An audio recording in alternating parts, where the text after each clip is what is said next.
This is another Fox News alert. President Trump says he looks forward to speaking with a special counsel.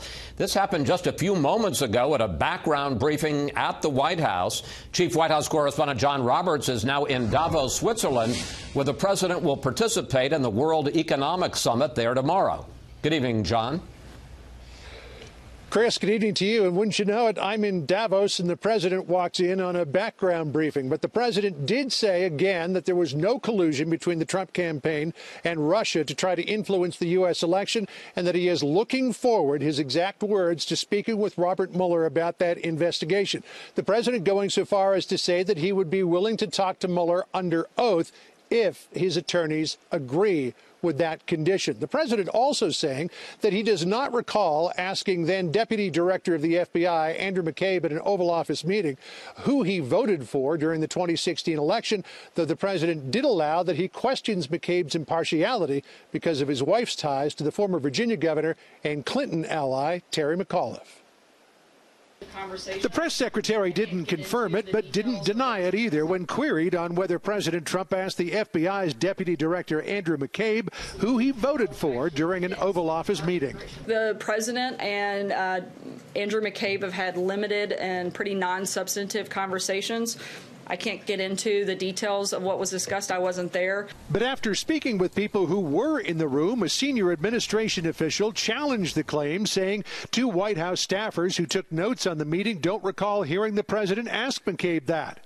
The White House also pushed back on charges President Trump scolded McCabe over campaign donations his wife Jill accepted from a PAC aligned with the former Virginia governor Terry McAuliffe, a Clinton ally. The two officials in the room say McCabe's wife was brought up in the context of the president asking how McCabe's family was, and that any reference to Jill McCabe's relationship with McAuliffe was in a joking manner. The daily back and forth over the Russia investigation aside, a new Fox News poll finds President Trump climbing out of an approval slump that was hanging like an anchor around his presidency. 45% of registered voters now say they approve of the job he's doing, up from his record low of 38% in October. It's still off his record high, and his disapproval ratings still hover above 50%.